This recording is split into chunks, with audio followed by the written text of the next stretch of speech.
Hello students, मैं study solution classes से अभिषेक पाल। मैं एमएससी पास आउट हूँ आईआईटी बीएचयू से केमिस्ट्री में।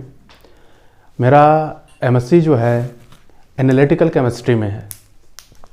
यहाँ पे स्टडी सॉल्यूशन क्लासेस में मैं केमिस्ट्री एज ए फैकल्टी पढ़ाता हूँ और हमारे इस स्टडी सॉल्यूशन क्लासेस पे आपका क्लास 11th और 12th का एनसीईआरटी बेस या आप कह सकते हैं बोर्ड के बेसिस पे, या आप कह सकते हैं नीट जेई कंपटीशन के लिए बैचेज चलती हैं।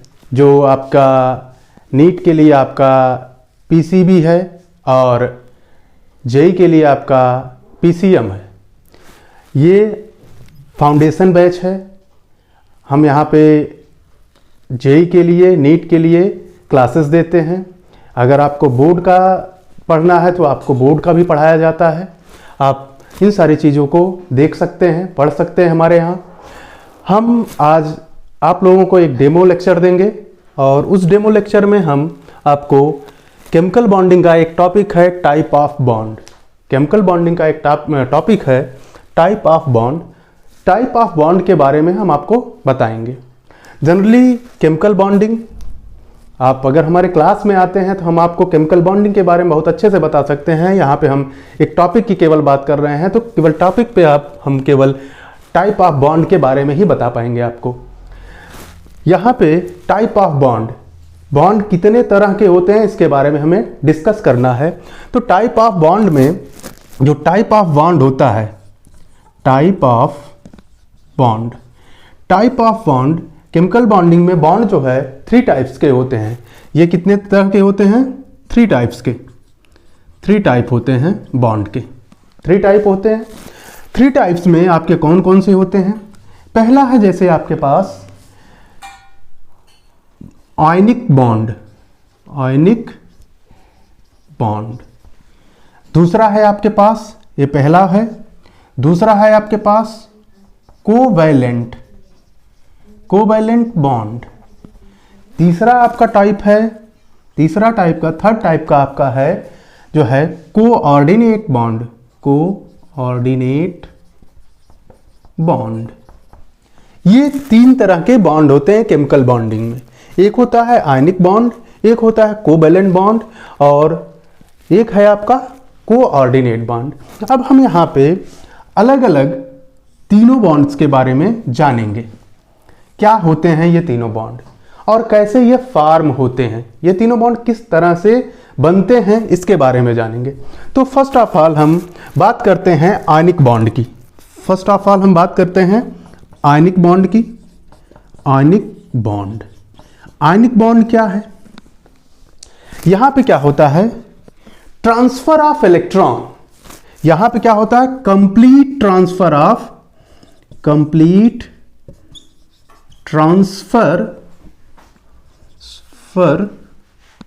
Of electron. जो आयनिक बॉन्ड होता है यहां पे कंप्लीट ट्रांसफर ऑफ इलेक्ट्रॉन होता है। इलेक्ट्रॉन का कंप्लीट ट्रांसफर होता है। कंप्लीट ट्रांसफर ऑफ इलेक्ट्रॉन होता है। इलेक्ट्रॉन का कंप्लीट ट्रांसफर होता है। कंप्लीट ट्रांसफर ऑफ इलेक्ट्रॉन है यहां पे। अब ये बॉन्ड कैसे फॉर्म होता है? जनरली ये बॉन्ड जो होता है कंप्लीट ट्रांसफर ऑफ इलेक्ट्रॉन किनके बीच होगा? कौन से ऐसे एटम्स हैं या कौन से ऐसे मॉलिक्यूल हैं जिनमें कंप्लीट ट्रांसफर ऑफ बॉन्ड देखने को मिलता है, इसके बारे में हम जानेंगे। तो कंप्लीट ट्रांसफर कहां पे हो सकता है? जैसे हमारे पास अगर इलेक्ट्रोनेगेटिव एटम है, इलेक्ट्रोनेगेटिव एटम है और इलेक्ट्रोपॉजिटिव एटम है।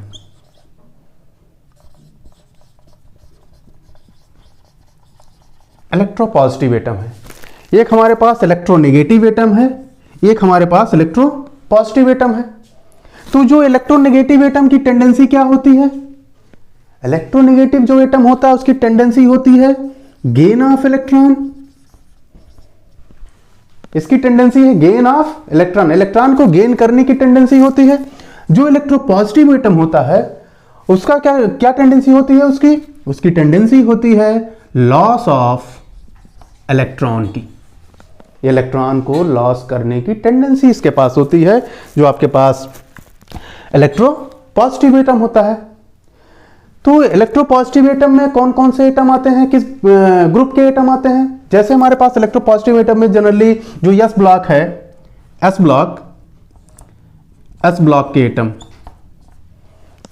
एटम है वो इलेक्ट्रोपॉजिटिव होते हैं। और इलेक्ट्रोनेगेटिव एटम जैसे पी ब्लॉक में पाए जाते हैं, जो इलेक्ट्रोनेगेटिव एटम होते हैं वो पी ब्लॉक में होते हैं। पी ब्लॉक में जैसे आपके पास है ग्रुप हेलोजन फैमिली है, ग्रुप 17 का जो एटम है हेलोजन फैमिली, वो मोर इलेक्ट्रोनेगेटिव होता है। तो पी ब्लॉक का एलिमेंट, जैसे पी ब्लॉक में ग्रुप 17 के एलिमेंट्स हैं, ग्रुप 17 के एलिमेंट्स होते हैं, मोर इलेक्ट्रोनेगेटिव होते हैं। और एस ब्लॉक के ग्रुप फर्स्ट का, ग्रुप सेकंड का मोर इलेक्ट्रोपॉजिटिव एटम होता है, मोर इलेक्ट्रोपॉजिटिव होता है। तो ये क्या करता है, इनके पास इलेक्ट्रॉन को लूज करने की टेंडेंसी होती है। ये आसानी से इलेक्ट्रॉन लूज कर सकते हैं, ये आसानी से इलेक्ट्रॉन गेन कर सकते हैं। तो यहां पे ये जो आयनिक बॉन्ड जनरली फॉर्म होता है वो इलेक्ट्रोपॉजिटिव और इलेक्ट्रोनेगेटिव एटम के बीच फॉर्म होता है। और उसमें होता क्या है, complete transfer of electron. Electron का जो है कंप्लीट ट्रांसफर होगा, इलेक्ट्रॉन का कंप्लीट ट्रांसफर होगा। अब यहां पे इलेक्ट्रॉन का कंप्लीट ट्रांसफर, जैसे हम एक एग्जांपल लेते हैं, जैसे हमारे पास होता है NaCl, एक एग्जांपल हमारे पास NaCl। ये NaCl का फॉर्मेशन कैसे हुआ, NaCl का फॉर्मेशन कैसे हुआ? यहां पे क्या होता है, जैसे सोडियम है, सोडियम क्या करता है, ये अपना एक इलेक्ट्रॉन लूज करता है, Na+ बनाता है और एक इलेक्ट्रॉन बाहर निकलता है। और क्लोरीन क्या करता है, Cl जो है ये क्या करता है, एक इलेक्ट्रॉन गेन करता है और ये Cl- बनाता है। अब ये दो आयंस हैं, एक Na+ है, दूसरा Cl- है। ये दोनों मिलके आपका NaCl का फॉर्मेशन करते हैं, ये NaCl का फॉर्मेशन करते हैं। यहां पे Na+ है, Cl- है, जिसका मतलब क्या है, जब एक अट्रैक्शन होता है, attraction between electropositive and electronegative atom, attraction between electropositive and electronegative atom, तो क्या बनेगा, आयनिक बॉन्ड। जहां पे अट्रैक्शन हो इलेक्ट्रोपॉजिटिव और इलेक्ट्रोनेगेटिव एटम के बीच, वहां पे आयनिक बॉन्ड का फॉर्मेशन होता है। या जहां पे आपका केटायन है और एनायन है, केटायन और एनायन है, इनके बीच अट्रैक्शन अगर होता है, तो वहां पे आयनिक बॉन्ड का फॉर्मेशन होगा, तो ये बेसिकली आप कह सकते हो कंप्लीट ट्रांसफर ऑफ इलेक्ट्रॉन क्या है, आयनिक बॉन्ड। जहां पे कंप्लीट ट्रांसफर ऑफ इलेक्ट्रॉन हो वहां पे आयनिक बॉन्ड का फॉर्मेशन होगा। बात समझ में आई? थोड़ी सी चीज थी आयनिक बॉन्ड में। इसमें कॉम्पिटिटिव लेवल पे बहुत सारे क्वेश्चन बनते हैं। इसमें आयनिक बॉन्ड को किस तरह से हम कॉम्पिटिटिव लेवल पे समझते हैं उसको हम और डिटेल में डिस्कस कर सकते हैं, लेकिन यहां पे हम बस आपको इंट्रोड्यूस कर रहे हैं आपको आयनिक बॉन्ड के बारे में। अब हम बात करते हैं कोवैलेंट बॉन्ड की। कोवैलेंट बॉन्ड देखते हैं क्या होता है। ये आपका एक हो गया आयनिक बॉन्ड, दूसरा हम कोवैलेंट बॉन्ड देखते हैं क्या होता है। दूसरा हमारे पास है कोवैलेंट बॉन्ड। आप आयनिक बॉन्ड को जो है इलेक्ट्रोस्टैटिक बॉन्ड भी बोलते हैं। आयनिक बॉन्ड जो होता है इलेक्ट्रोस्टैटिक बॉन्ड होता है। क्यों? क्योंकि आयनिक बॉन्ड में आपका फोर्स ऑफ अट्रैक्शन वर्क करता है किसके बीच? केटायन और एनायन के बीच, इसलिए उसे इलेक्ट्रोस्टैटिक बॉन्ड भी बोला जाता है या इलेक्ट्रॉनिक बॉन्ड भी बोला जाता है। और आपके पास दूसरा है कोवैलेंट बॉन्ड। कोवैलेंट बॉन्ड क्या है? किसे कोवैलेंट बॉन्ड बोलेंगे? Covalent bond. तो कोवैलेंट बॉन्ड के केस में क्या होगा? यहां पे क्या होता है? Mutual sharing of electron between two atoms. यहां पे क्या होता है? म्यूचुअल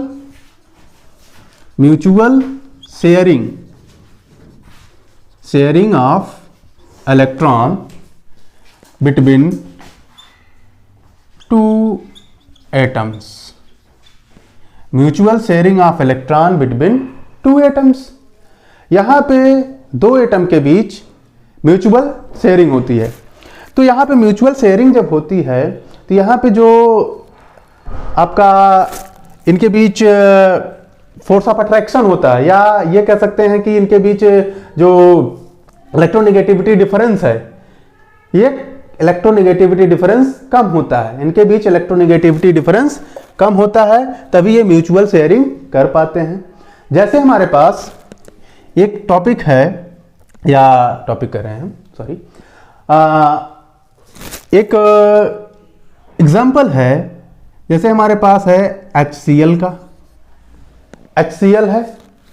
HCl क्या करेगा? HCl है, यहां पे किस तरह की बॉन्डिंग हुई है? यहां पे आप बोलोगे कोवैलेंट बॉन्डिंग हुई है। कैसे हुई है? जैसे हाइड्रोजन के पास कितना इलेक्ट्रॉन होता है? 1। क्लोरीन के पास कितना इलेक्ट्रॉन होता है आउटर सेल में? 7। आउटर सेल में इसके 7 इलेक्ट्रॉन होते हैं क्लोरीन के, और हाइड्रोजन के आउटर सेल में 1 इलेक्ट्रॉन होता है। अब क्या करता है? यहां पे हाइड्रोजन जो है इसको स्टेबल होना रहता है, क्लोरीन को भी स्टेबल होना रहता है, या ये कह सकते हैं कि ये अपना ऑक्टेट कंप्लीट करना चाहता है। ऑक्टेट कंप्लीट करना चाहता है। ये क्या करना चाहता है? अपना डबलेट कंप्लीट करना चाहता है। ये अपना डबलेट कंप्लीट करना चाहता है। तो जब ये अपना ऑक्टेट कंप्लीट करना चाहता है, ये अपना डबलेट कंप्लीट करना चाहता है, तो ये क्या करते हैं? अपना इलेक्ट्रॉन शेयर कर लेते हैं एक दूसरे के साथ। तो यहां पे ये जब शेयर करते हैं कुछ इस तरह से शेयरिंग होती है इनकी। ये इसका इलेक्ट्रॉन है, ये इसका इलेक्ट्रॉन है, और ये जो है ये शेयरिंग हो गई इनकी इलेक्ट्रॉन्स की, और ये फॉर्म कर लेते हैं HCl का। इस तरह से ये शेयरिंग करके इलेक्ट्रॉन का फॉर्मेशन करते हैं। इसे हम बोलते हैं कोवैलेंट बॉन्ड। इनके बीच जो बॉन्ड का फॉर्मेशन होता है कोवैलेंट बॉन्ड होता है। यहां पे जब म्यूचुअल शेयरिंग से बॉन्ड का फॉर्मेशन हो तो उसे हम बोलते हैं कोवैलेंट बॉन्ड। म्यूचुअल शेयरिंग से जो बॉन्ड का फॉर्मेशन होता है उसे हम कोवैलेंट बॉन्ड बोलते हैं। और इसी तरह से कोऑर्डिनेट बॉन्ड है हमारे पास। कोऑर्डिनेट बॉन्ड में क्या होता है? जैसे हमारे पास कोऑर्डिनेट बॉन्ड है, कोऑर्डिनेट बॉन्ड, इसमें क्या होता है?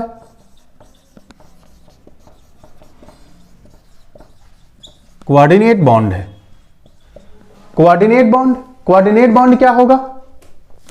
यहां पे क्या होता है? जो इलेक्ट्रॉन होता है, ट्रांसफर ऑफ इलेक्ट्रॉन जो होता है, वो इलेक्ट्रॉन एक ही एटम का होता है। जो ट्रांसफर होता है इलेक्ट्रॉन, जो दोनों शेयर करने वाले इलेक्ट्रॉन होते हैं वो एक ही एटम के होते हैं। एक ही एटम के इलेक्ट्रॉन जो है दूसरे एटम के साथ शेयर करते हैं। जैसे हमारे पास यहां पे होता है, जैसे H3O+ है, H3O+ है। इसमें क्या होता है? जैसे H2O है, ऑक्सीजन इसके साथ रिएक्ट करता है तो ये H3O+ का फॉर्मेशन करता है। जनरली मैं बता रहा हूं समझने के लिए आपको। तो यहां पे हाइड्रोजन जो होता है ये इस तरह से फॉर्म होता है। आपके पास जो है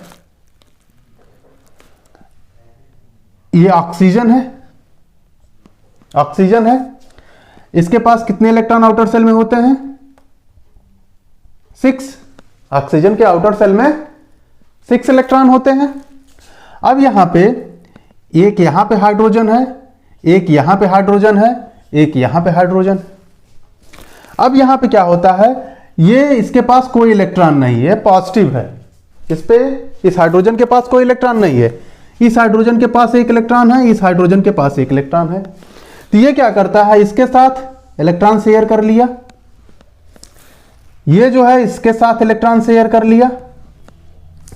अब यहां पे ये इन दोनों के साथ इलेक्ट्रॉन शेयर करके अपना ऑक्टेट कंप्लीट कर लिया, लेकिन ये बच गया। तो अब क्या होता है कि ये जो है अपना दोनों इलेक्ट्रॉन इसको देता है, इसके साथ शेयर करता है। तो इसका भी डबलेट कंप्लीट हो गया इस हाइड्रोजन का, और ऑक्सीजन का ऑक्टेट डिस्टर्ब नहीं हुआ। इसके साथ शेयर किया तो इसका ऑक्टेट डिस्टर्ब नहीं होगा, इसका ऑक्टेट डिस्टर्ब नहीं होगा। तो यहां पे ये आपका कोवैलेंट बॉन्ड का फॉर्मेशन किया। जनरली हम कोवैलेंट बॉन्ड को एरो से रिप्रेजेंट करते हैं, कोवैलेंट बॉन्ड को हम एरो से रिप्रेजेंट करते हैं। और ये हाइड्रोजन है, इस हाइड्रोजन के पास कोई भी इलेक्ट्रॉन नहीं था, तो ये जो है इसके दोनों इलेक्ट्रॉन को शेयर किया। तो ये जो बॉन्ड बना ये कोवैलेंट बॉन्ड है, जैसे हम डेटिव बॉन्ड भी बोलते हैं, कोवैलेंट बॉन्ड को डेटिव बॉन्ड भी बोला जाता है। तो ये आपका कोवैलेंट बॉन्ड या डेटिव बॉन्ड है। तो ये रहा आपका टाइप ऑफ बॉन्ड, जिसमें आयनिक बॉन्ड था, कोवैलेंट बॉन्ड था और कोऑर्डिनेट बॉन्ड था। बात समझ में आई? ये सारी चीजें हैं, ये टॉपिक है आपका टाइप ऑफ बॉन्ड का, और ये आपका टाइप ऑफ बॉन्ड थे। Thank you for watching this video.